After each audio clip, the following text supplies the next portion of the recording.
Hi everyone, Father Alex here from the Godcast, also the vicar at St Matthew's Church in Burnley. Today's interview on the Godcast is one with Paul Stewart, very well known from the world of football, who played for Liverpool and Spurs, Sunderland, Burnley, Blackpool, Crystal Palace, just to name a few, who revealed horrific child abuse from a young age, who sadly recently lost his wife and has had a horrendous battle with addiction. Paul gives a really honest account in this interview, so I hope it's worth a watch or a listen. And here it is now, me talking to Paul Stewart.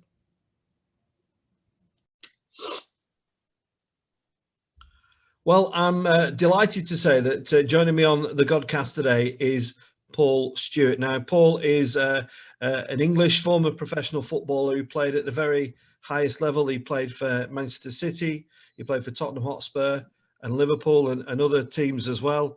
And Paul was capped 3 times at senior level for the England national team.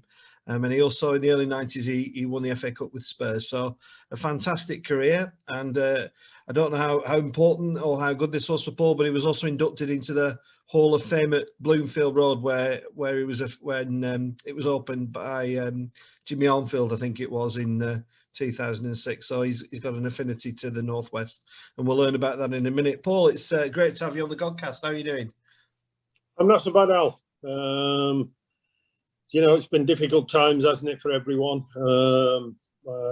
Just you know, hopefully things start to get back to as normal as possible in the near future, able to then go and sort of socialise a little bit more, see the families and everything that that we've been unable to do for some time now. I just hope that, you know, when it's such, the news is such that you never know what's going to happen next, and they talk about variants. And I'm fortunate or unfortunate that I'm in my late 50s, so I've had both jabs. So I don't know whether that's fortunate that I've had both jabs or unfortunate that I'm in my late 50s. Yeah. How did you find the lockdown, Paul? Did you manage to keep yourself occupied? Yeah, I've got a few projects ongoing that I'm able to conduct via Zoom. I do a lot of work for the EFL, the Football League, in the education programme. I deliver safeguarding sessions to academies at football clubs. So fortunately, I've been able to keep doing that from my own home. The impact, I guess, isn't the same because I like to be in person, you know, get a feel for who I'm speaking to. But, you know, I'm speaking to parents, coaches, players, just raising awareness and doing sessions, educational sessions around safeguarding. Yeah. Paul, when I was just putting together the few questions for this interview with you, I have to say it's probably one of the most trickiest ones I've had to kind of prepare for, because you've had this wonderful football career, but that's got its own legacy. But then, you know, also the revelations of the child abuse that you suffered as a kid. So I suppose the question I would ask is how are you now, like 4 or 5 years after it was all revealed and forefront of the press? Well, I've had some tough times of late. When I came forward, I came forward in the hope that I could help other people that may have suffered, that I could educate and have a look at what safeguarding was all about in today's, not just professional game grassroots and grassroots sports in particular. So, and then I deliver sessions, as I previously said, which include my own story. And I guess talking about what happened to me is it helps me in a way sort of come to terms with it. I guess what I always say is that I manage it a lot better now. Years ago, if I was struggling, I'd go off the rails, you know, drink, drugs. Now, if I'm having a bad time, I try and manage it as best I can. Had a really bad year because my wife became ill with cancer, and she lost the battle in September. So that's been particularly difficult, because we'd been together since we were 18. So through the pandemic, I was pretty much caring for my wife 24/7. So nothing felt that unusual to me. I guess only the fact that, because we needed to be shielded, that my children were having to drop sort of shopping off at the front door, and we had to wipe everything down, as a lot of people have done. But my lockdown was 24/7 caring for my wife that passed in September. Yeah, Paul, I don't wish to pry into your private life, but I think you're still a public figure. Could you maybe just offer a word or two about coping with grief and how you are? Because I think I find that people just don't talk about it. Have you found that a really difficult process? Is it still a really tricky time for you? Yeah, very tricky. I guess you never know when it's going to hit you. And people ask me, and I'm fortunate that I've got a lot of colleagues and friends that care a lot about me and are constantly, checking up on me. But for me, it can hit me like a freight train at any given moment, and it's so debilitating. You don't want to get out of bed. You don't want to face the day. And I say that I have bad times and really bad times. I never say I have good days and bad. I have bad days and really bad days. For me, I'm on the really bad days. I'm forcing myself to get out of bed, put one foot in front of the other, and try and get through as best I can. Other days I can get up, and if I'm occupied, I tend not to be thinking about it too much, because I'm working on other projects. But they take a very small part of the day, and I guess it's such a thing that I didn't expect, and to advise anyone on it wouldn't be prudent of me to do so, because I'm still struggling, on a day-to-day basis. But it's a battle that I wish I hadn't had to face, but it's a battle that I will face, and I will try my best to battle on, not just for myself, but for my children and my granddaughter, and my family, and all those people that are supporting me. You don't realise till something so unfortunate happens like that, how many friends you really do have, and I suppose I'm blessed with a lot of people that care, really. Yeah, and for Bev, your wife, as well, I'm sure she would want you to be strong, wouldn't she? Yeah, and that I think that's been for me one of the most difficult sort of sayings, if you will, or comparables, because Bev would want you to do this. Bev would want you to be strong, and when you're going through it, it's very difficult to take that on board, because you're still grieving with such a loss. You tend, I'll be honest with you, it's questioned my faith, it's questioned everything. She wasn't a big drinker. She never did drugs or anything. She was a clean living woman, and it struck her down, and she was very, very popular because she was caring. And I sometimes challenge my faith, purely and simply. I've been through so much, and turned to drink and drugs, and a lot of the time I wasn't the best person to be around, or the best husband, and I just feel I've been cheated, really. I guess I feel cheated, and I often think it should have been me and not Bev. Yeah, I get that. I completely get that. Does it help to talk about it, Paul? Do you find that cathartic, or? Well, not really, to be honest, at the moment. And I think, we're all I guess, and we're all discovering what grief is really about.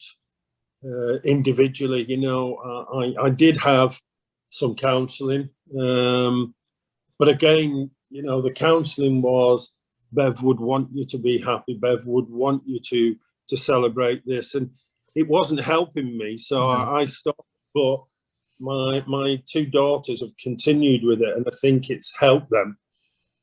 So I think it's an individual thing, Grief.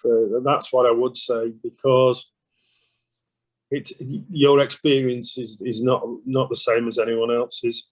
No, but everything's a first, Al, at the moment. You know, to go through the first Mother's Day, the first Easter, the first birthday of not the first, but the first time my granddaughter had a birthday without my wife being there. You know, it's my wife's birthday at the end of this month, which will be a first again, and all them things are very difficult times. You know, on top of the grief, you know, you just experiencing a lot of firsts without your partner. I think, if I'm being honest, Paul, I think you've actually helped people who watch this. You'll have helped just by speaking, because you said some stuff there that I think is so important. You know, it's okay to have crap days, and you think, you know, it's okay to just think, well, you know, I just can't cope, and I think a lot of people think that there's a pathway that they should follow, and they can't. Yeah.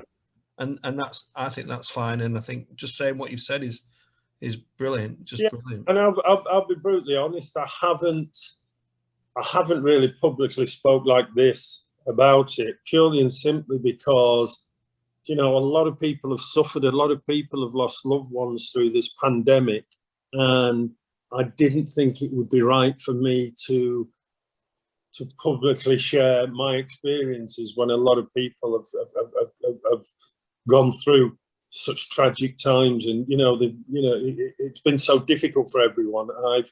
I've tended not to publicly talk about my loss and my grief, but as you asked the question today, I thought it's only right, because I try to answer any questions as honest as possible, and I don't shy away from any, whether it's about abuse, whether it's about my football career. I said that I would talk about anything that people ask me, because it's there are important messages within it. There are, and thank you for sharing it with me, Paul. It's I've seen a lot of sadness over the last years, and yours is another one that I've heard, and it's really moving and humbling to hear you speak. So thank you, Paul, and I mean that genuinely. Just in terms of the abuse, Paul, was Bev the first person you told? Yes. Well, what happened was when I decided that I was going to come forward, I was actually going to respond to an article in a newspaper. You know, the journalist had left an email, and I started an email back to this journalist, you know, saying that I'm a former England international. I played for some of the biggest teams in the country. Unfortunately, I'm reading it then thinking, I'm now professing to tell the nation, if not the world, what's happened to me as a child, and I haven't even told my wife.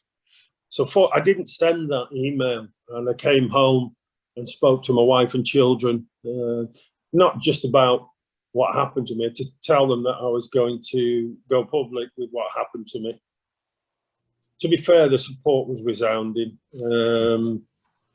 So I suppose a really difficult journey was traveling to my parents. They live a couple of miles away, and they're in their 80s.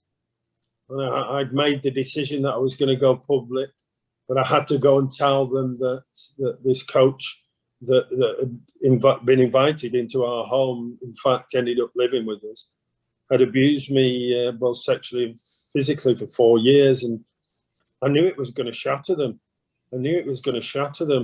But for me, I'd suffered for 42 years, keeping this inside, and it manifesting itself in other ways, in drinking, drugs, in depression, suicidal thoughts.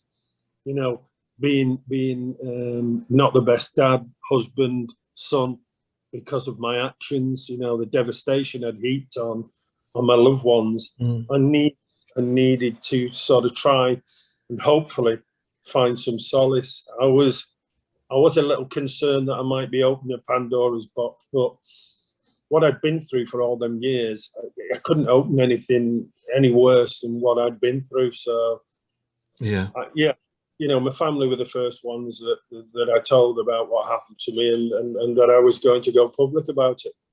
And how did the perception of what that revelation be stack up against the reality of what it was? So when you told your nearest and dearest, you know, I guess that was kind of a big moment for you, and I can imagine the turmoil and the stuff going on in your head.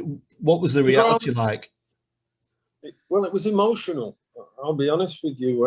It was, you know, my wife just resoundingly supported me. My children, all of a sudden, and I say this an awful lot, I don't make this an excuse, but they sort of understood why Dad was like he was, you know. And I'd never make excuses for my behaviour, but, you know, for them, they got to understand why Dad, you know, went off missing for days on end.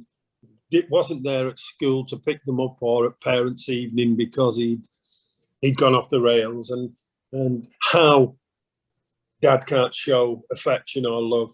You know, so it gave them, I guess, a bit of understanding on why I wasn't to them like all the friends' dads and parents, you know what I mean? So I suppose from that side of it, it helped them understand me more than they'd been able to prior. And did it help you? Initially, no, it didn't help me, because I was on an emotional roller coaster, really, because I was, you know, I told those closest to me first. I then went public. Then the tsunami of individuals that came forward was overwhelming. I was dragged from pillar to post in terms of the media, every news station, every paper, you name it. And I hadn't really had time then to process the fact that I'd come forward, because I was doing an awful lot of stuff. So I was, I guess, just running on adrenaline at the time. And it was then, well, what do I do now that I've come forward? Trying to work out the best way in which I can use my platform as a former footballer to make a difference. And I've been working on that ever since I came forward. You know, I do a lot of advocacy work for people that contact me that have been through it. I try my best to advise them on how to deal with things without being a clinical psychologist, obviously. I then do the work that I'm doing at football clubs and grassroots sports to try and raise awareness, but moreover to educate, so that these people can't access our children as easily as they once were able to. So that for me, I guess, is that makes it easier with my story. I guess one thing I guess I have given up is the fact that I was a professional footballer. And what I mean by that is, now a lot of people look at Paul Stewart as one of the footballers that was abused as a child and came forward, was in the documentary, and you know, your identity as an ex-footballer sort of takes a sidestep. But I don't mind that, you know, because I feel now, when I look back, the price I paid was too high to become a footballer. My desire never waned. No matter what had happened to me all the way through, I was wanting to be a footballer. But when I look back, see, I have 3 England caps that you mentioned at the beginning of the cast, and an FA Cup winners medal, which I scored a goal in. They're not even on show in my home, because if I look at them, they represent heartache and pain and what I went through to achieve them goals. So, you know, the work I do now, for me, is more important than the Cup Winners' Medal and the England caps. Okay, we'll come back to that if we can in a minute. Paul, one thing I'm not clear on, was the perpetrator ever charged? Did he ever face the criminal justice system, Paul? No, unfortunately, which was another devastating thing, particularly for my family, was that he passed away in 2005 in a hospice in Stockport in Manchester. And for me, I say this an awful lot, is I didn't come forward for a retribution, for justice, or to seek justice, because if I did, it would mean he still had a hold over me, you know, because I'm concerned about him going to court and facing prosecution. So the fact that he passed away didn't change anything for me. Obviously, my immediate family were like, you know, they were gutted because they wanted to see him, you know, be prosecuted for what he did to the dad and to the husband. But for me, I purposely went, well, it doesn't matter, because it isn't going to change anything. And if I concentrate on wanting justice, or I'm gutted that I didn't get justice, that means he still has some sort of hold over me. And I can't afford for him to have and take any more of my time. No. Because of what happened. Paul, you know, I'm just thinking, you know, there could be some adults out here watching this and they think, well, I was a victim of abuse. Could you just give them a word of encouragement? You know, even if it's just one person who's watching this, what would you say to them? Mostly is talk to someone. Now, I'm not saying go to a psychologist or a doctor, just even if it's just a loved one or a close friend. I always say talk to someone. I didn't. But when I did, it really is the start of a recovery. Now, I'm not saying you recover straight away, because, you know, for me, I often say it isn't like switching a light on and off because I've come forward, everything's gone away. Of course, I still have difficult times, but the fact that I spoke about it, and I do speak about it, helps me to deal with it. And like I said earlier, I manage it better these days. You know, my first thought isn't to go off the rails and go and seek a drink or find some drugs or go missing from home. I talk, I say I'm struggling, and, you know, more often than not, I'm able to handle it and move forward. But you know, I think it's massively important that if you have suffered any sort of abuse, I don't mean just the abuse that I suffered, because the impacts of abuse, whether it be bullying, racial, you know, online abuse, they still have that impact on an individual. And what they need to do is talk, because we know that, and history has shown us that some people couldn't, and it affected them so much that they're no longer with us. And you know, it is such a shame that, you know, if only they could have spoke about it. You know, the most difficult thing is the first time you speak about it. It is the most difficult thing. But from there, just think, well, this is the start of my recovery. This is the start of my recovery. Yeah. Cheers, Paul. I interviewed Andy Payton, a Burnley FC legend who become pretty good friends with, and he also sank into a kind of a well of depression and drink and drug abuse, and took all the things that football gave him away, and he had to rebuild his life. But when you were in that time, Paul, when you were doing the drinking and the drugs, was that guilt? You know, did you feel the guilt of doing that, or were you absolutely kind of fully aware of what was going on and almost finding a contentment in it? Well, I guess first and foremost, you know, when I was taking drugs, and certainly, you know, and I often say the first line of cocaine I took, I thought all my problems had gone away.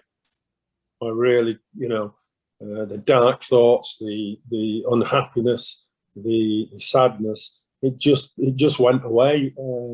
The problem is it's such a short-lived high, and then you start, as they say, chasing the dragon, and that then becomes a perpetual scenario where you're getting lower and lower because of the effects of the drugs, but the more drugs you are taking. So for me, it was just compounding my issues. As soon as I came down, I was I could be suicidal, I could be in such a bad place, and then to get out of that bad place, what do? I go and get more because I'm in such a bad place, and then you get into this cycle, Al, that is really, you're risking your life also. I mean, the amounts that I were taking sometimes were just, I could feel my heart coming out of my chest, and I guess that's why I have a heart problem now, but I think it's due to the abuse of the drinking and drugs over the years.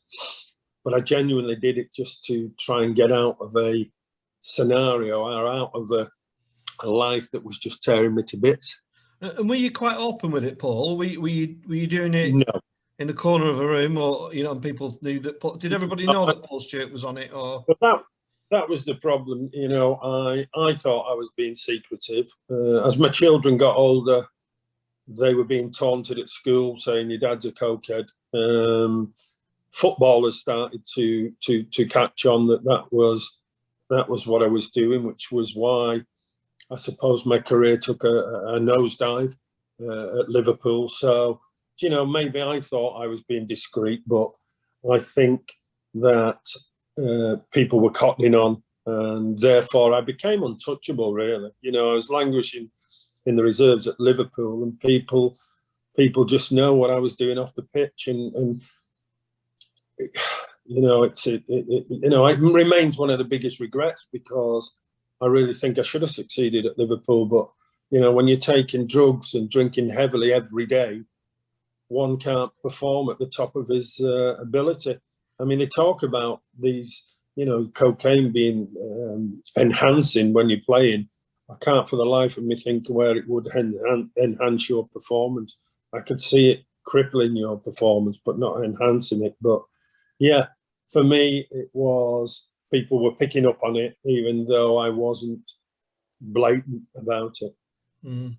And when did Bev become aware? Was she aware early doors or not? Well, she wasn't aware until, she'd had enough. I'd been kicked out of the house on numerous occasions. The marriage was over, and then she just had enough. So I thought, well, I don't want to lose my marriage. I'm going to tell her what the problem is and say that I'll go and get help.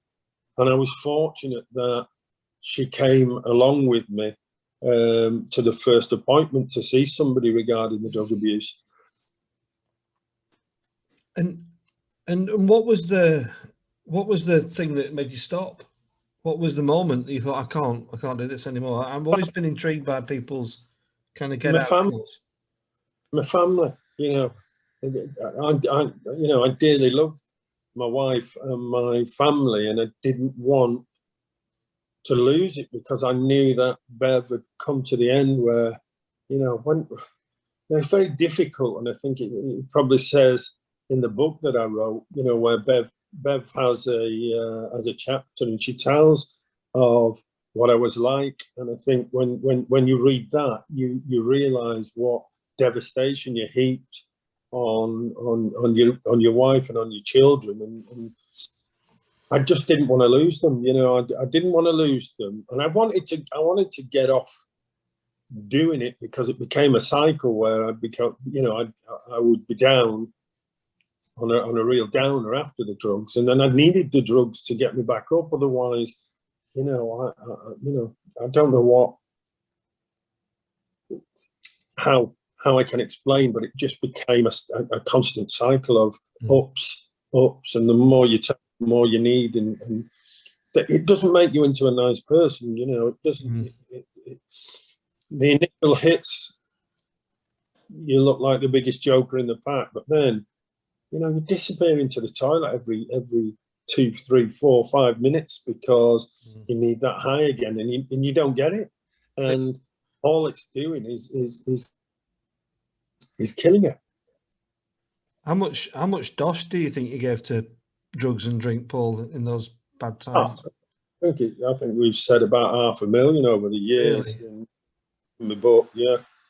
And I couldn't even put a figure on it. It was a lot. It was an awful lot of money.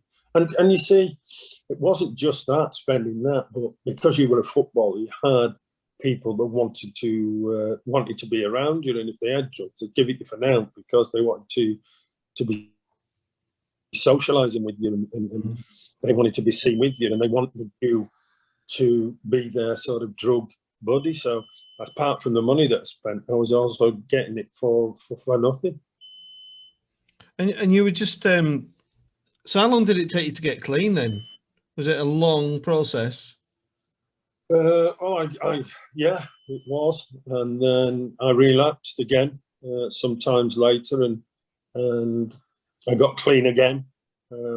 Fortunately, I'm now 14, 15 years or more clean. You have to put coping mechanisms in because I have to admit that I'm a drug addict. Whether I've not had a drug for 15 years or so doesn't make me not a drug addict. Now, you have to put mechanisms in place so that when the thought does come in your head, you've got a coping mechanism. And I was lucky to have a therapist that helped me get them coping mechanisms in place.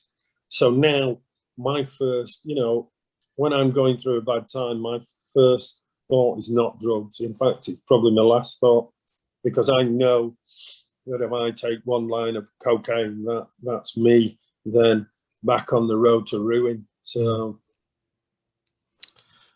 Gosh, Paul, what a life, eh? And I'm quite saddened to see what you'd said earlier about, when you look back at the football career, it just is quite painful. But when you were playing, when you were being signed for Spurs, when you were being signed for Liverpool, what was the feeling then? Was it different then?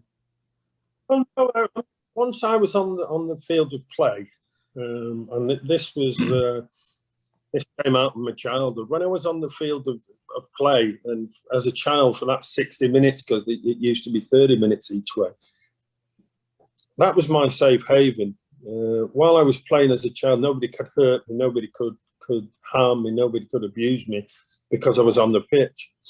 When I was struggling as an adult, when I was on the pitch, it was still my safe haven. It was still somewhere where I felt safe. So I guess that's how and I say this all the time, my desire to become a footballer never ever changed. No. It never ever changed. It's just now when I reflect on my career that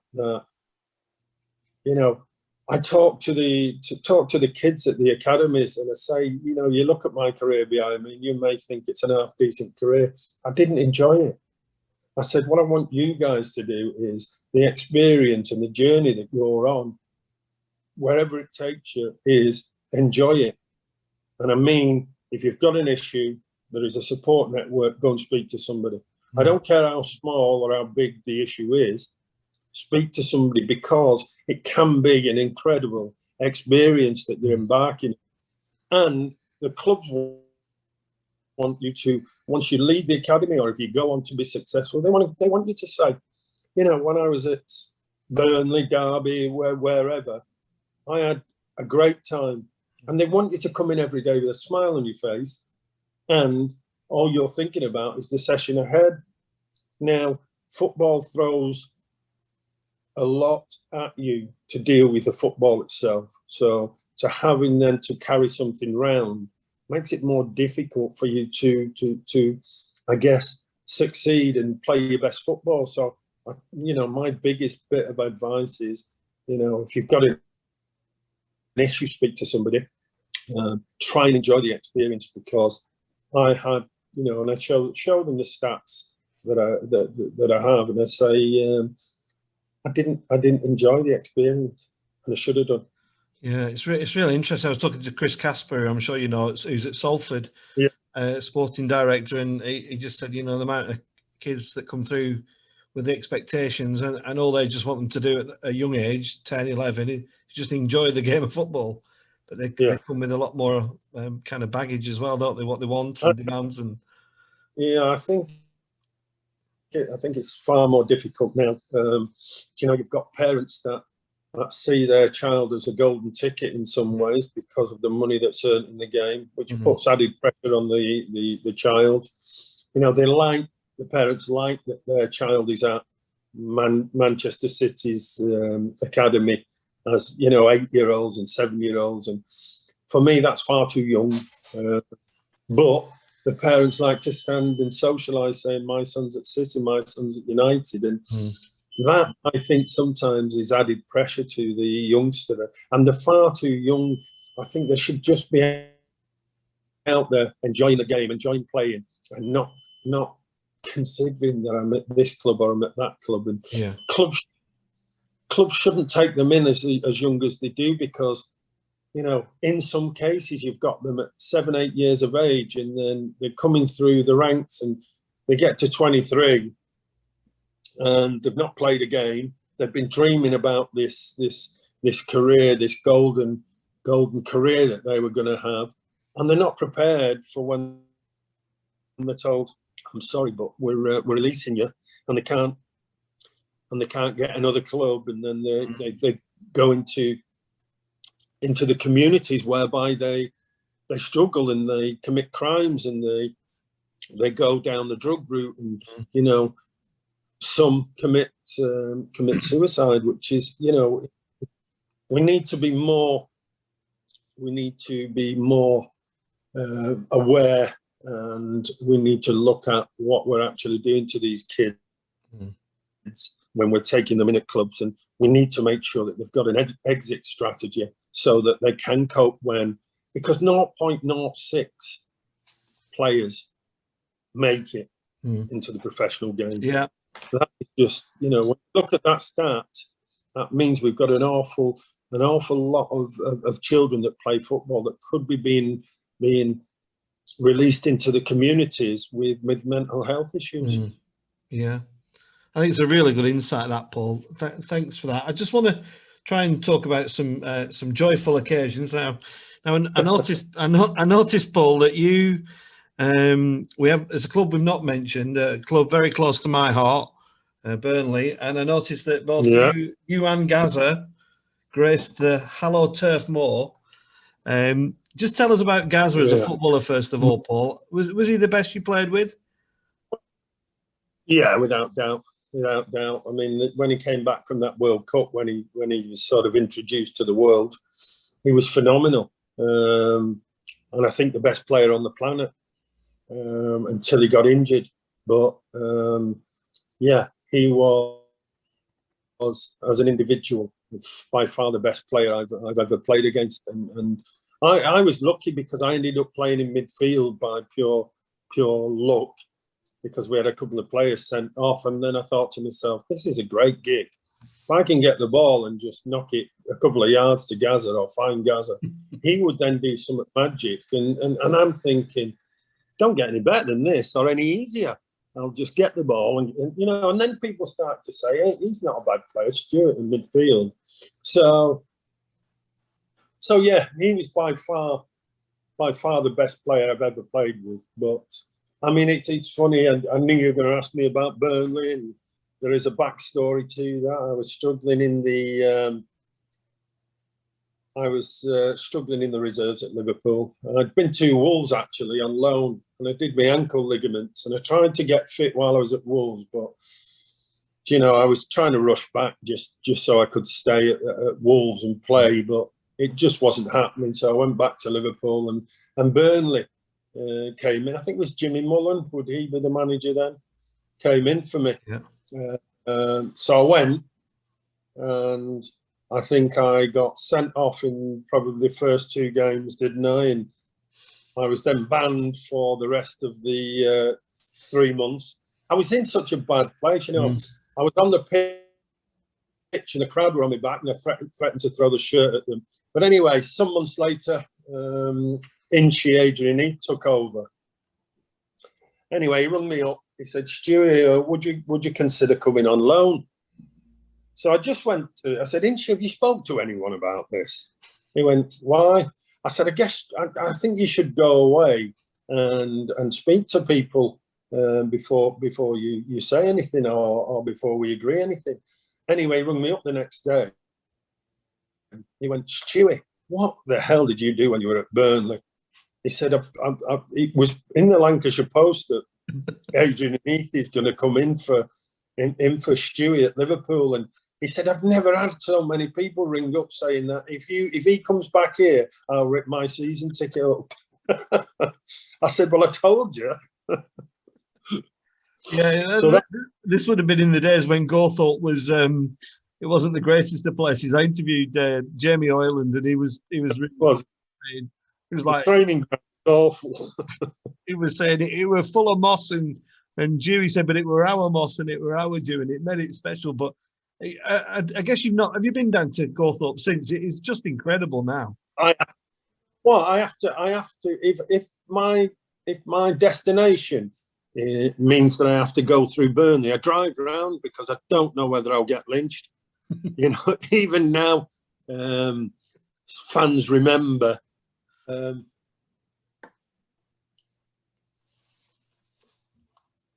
Fans remember. Yeah. Sorry, somebody was trying to call me. Can I just text someone back and then we can carry on? And then just say, you know, Burnley's a special club to me, but you know, I like all the Lancashire clubs doing well, and Blackpool have got a big, as we record this, just mid-May, Blackpool have got a big game tonight, haven't they? You must be pleased with how they're doing. Well, I think you know, the new manager came in. Obviously, the club got taken over, which was majorly important because the previous owners, the Oysters, were just running it into the ground, and you know, nobody was going. As you know, it was the fans just boycotted. That's how bad, you know, and how serious the issue was amongst the supporters with the owners. And then somebody bought them out. They got a new manager. I think he'd been the head of academy at Liverpool. Took his time to find his feet, but towards the end of the season, I think they had one of the best records, and now they've got a chance of going up via the playoffs. So, yeah, I think it'll be good for the town. The supporters will want to get back. You know, they do have a good support here in Blackpool, even though there's a lot of clubs around Lancashire. And yeah, I want them to do well. Mm. And what do you like to do in retirement, Paul? Are you one of these ex-Premiership players that likes to frequent the golf courses, or do you like to keep yourself busy in business ventures, or?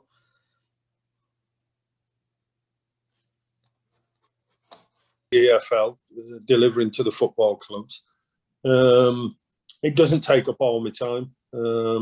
I'm doing other projects in terms of within safeguarding, designing developing a safeguarding course. So, you know, which has my input as, and you know, with the lived experience as well as the safeguarding side. So, you know, like I've said before, I'm dedicating most of my time to safeguarding and trying to help, you know, clubs and players and coaches and parents to understand that, you know, safeguarding is important. You know, players need, especially now, the well-being is so important because of the pressure off the field. We want them, I just want them to enjoy the experience, and by telling them my experience and then educating them around social media, educating them around dressing room banter and all the things that happen at clubs, and just make sure that they don't go down the routes that can ruin their careers, and don't go down the routes that I went down. Yeah. Paul, I've just really enjoyed this enormously. Your honesty is just profound, really. I mean, I'm pleased you're well, and I'm pleased you're doing well. I'm sorry that you're still grieving, but I think that's a process that will take as long as it takes, won't it? And yeah, And I'm pleased you've got a good family around you who's supporting with Yeah. you. I'm sorry it didn't work out at Turf Moor, but you know, I don't think we'd lynch you if you turned up. I think, Okay. you know, we love our footballers, you know, in Burnley, but it's been great getting you on the Godcast, and I really appreciate your time. My pleasure, mate. You take care. God bless. See you. See ya. Bye-bye.